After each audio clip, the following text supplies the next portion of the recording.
नमस्कार दोस्तों, मैं मोनू कुशवाहा और आज जो मैं टॉपिक लेके आया हूँ, जो क्वेश्चन लेके आया हूँ, ये जो क्वेश्चन है हमारा सुनने एवं बोलने में बृहत मस्तिष्क के शंखपाली की मुख्य भूमिका का हमें वर्णन करना है। तो आइए और फटाफट इस क्वेश्चन को देख लेते हैं ताकि हमारा बहुत ज़्यादा समय बर्बाद ना हो। और अभी तक अपने चैनल को सब्सक्राइब नहीं किया है, पेज को लाइक नहीं किया है, तो सब्सक्राइब करना और लाइक करना ना भूलें। तो श्रवण की जो है प्रत्यक्ष जो विकृतियाँ होती है, इसमें यह है सुनना और बोलना, ये दोनों इसी में आ जाएगा। श्रवण प्रत्यक्षण की विकृतियाँ, शंखपाली में क्षति या अन्य क्षुब्धताएं उत्पन्न होने से श्रवण प्रत्यक्षण में दो तरह की विकृतियाँ होती है। पहला है संभाषण प्रत्यक्षण से संबंधित विकृतियाँ और दूसरा है संगीत प्रत्यक्षण से संबंधित विकृतियाँ। तो आइए और फटाफट हम इसको देख लेते हैं ताकि हमारा समय बहुत ज़्यादा बर्बाद ना हो। संभाषण प्रत्यक्षण से संबंधित विकृतियाँ, अध्ययनों से स्पष्ट हुआ है कि बायां शंखपाली में क्षति उत्पन्न होने से व्यक्ति में संवेदी एफासिया या फिर ग्राह्य एफासिया के लक्षण उत्पन्न होते हैं। इसमें रोगी बोले गए शब्दों के बीच अंतर करने में कठिनाई महसूस करता है। ऐसे रोगी को जब श्रुति लेखन लेने के लिए दिया जाता है तब वे शब्दों तथा वाक्यों को लिखने में असमर्थता जाहिर करते हैं,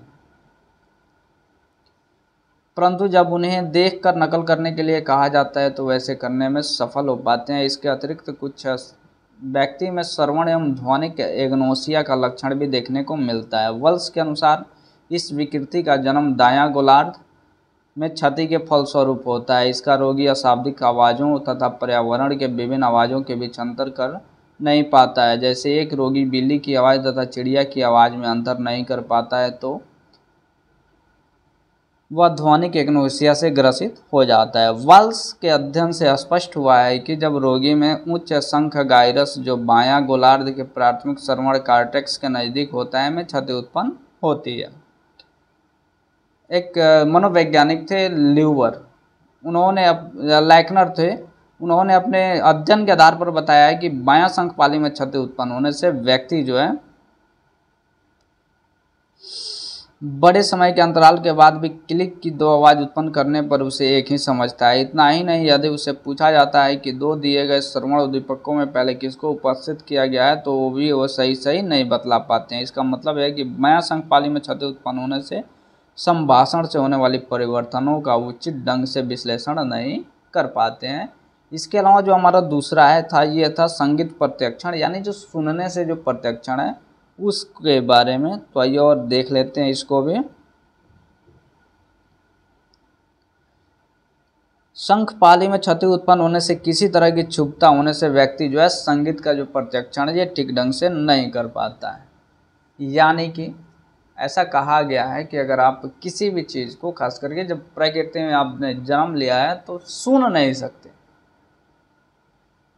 तो आप जो है ना पूरी दुनिया या फिर आपके लिए वो शून्य हो जाता है, क्योंकि सुन ही नहीं सकते ना। हालांकि कुछ ऐसे एक्सेप्शनल कुछ संगीत वादक हुए हैं या फिर कुछ ऐसे व्यक्ति हुए हैं जिन्होंने अंधा और बहरा होने के बाद भी उन्होंने पूरा तरह से संगीत का आनंद लिया है। वो एक दो जो हैं वो एक्सेप्शन में है, यानी कि वो अवसाद हैं या अपवाद हैं, वैसे लोग ही वो थे। जैसा हम जानते हैं संगीत में आवाज़ आपस में तीन पहलुओं उच्चता, गुण तथा तारत्व एक दूसरे से भिन्न होते हैं। गुण के लिए फ्रेंच भाषा का शब्द टिम्बर का उपयोग किया जाता है। मेलनर के अध्ययन के अनुसार दायां शंखपाली में क्षति होने से व्यक्ति में संगीतमय आवाज़ के गुण या टिम्बर के ख्याल से अंतर करने में जो क्षमता होती है ये बाधित हो जाती है। अगर किसको समझ में नहीं आ रहा है तो फिर उसकी गलती नहीं है, उसे कोई ना कोई बीमारी हुआ है और दिखाने की ज़रूरत पड़ेगी। मिलनर के अध्ययन के अनुसार दायां शंखपाली में क्षति उत्पन्न होने से व्यक्ति में संगीतमय आवाज़ के गुण तथा टिम्बर के ख्याल से अंतर करने की जो क्षमता है ये बाधित हो जाती है। फलस्वरूप ऐसे व्यक्ति वायलिन तथा हारमोनियम के आवाज़ में अंतर नहीं कर पाएगा, हालांकि दोनों से एक ही संगीत एक ही उच्चता पर क्यों ना बजाया जा रहा हो। एक और मनोवैज्ञानिक थे झारटोरी, उन्होंने अपने अध्ययन में पाया कि दायां संघपाली में क्षति उत्पन्न होने से व्यक्ति जो है संगीत आवाज़ों में तारमय अंतर करने में अपने आप को जो है ये असफल पाता है। तो स्पष्ट होता है कि संघपाली ध्वनि में जो है वो क्षति उत्पन्न होने से श्रवण प्रत्याक्षण की जो है कई तरह की जो विकृतियाँ वो उत्पन्न होती है। इसके अलावा जो है ना, इसके साथ ही साथ एक भाषा से संबंधित जो क्षुब्धताएँ हैं इसको हम देख लेते हैं ताकि हमारा जो है बोलने का भी आ जाएगा। संघपाली में जो क्षति या क्षुब्धताएँ होने से व्यक्ति में भाषा संबंधित जो है ये अनियमितताएँ होती पाई जाती है। जब बायां शंख सहचार्य कार्टेक्स या ब्रॉड माउथ का क्षेत्र संख्या 22 में क्षति होती है तो व्यक्ति शब्दों की पहचान है वो ठीक ढंग से नहीं कर पाता है। यदि यह क्षति गंभीर किस्म की होती है तो उसे शब्द बहरापन जो है विकसित हो जाता है, यानी उसको भी सुनने में उसको दिक्कत होने लग जाती है। और दायां संघपाली में क्षति होने से व्यक्ति जो है ये ज़्यादा वातुनी होता है, यानी बोलने पर अवरोध जो है समाप्त होता दिखता है, वो लगातार बोलते जाता है। तो ये था हमारा बायां जो संघपाली में क्षति उत्पन्न होने से बोलने और सुनने पर क्या प्रभाव पड़ता है। तो यही प्रभाव था और उम्मीद है कि आपको समझ में ज़रूर आ गया होगा।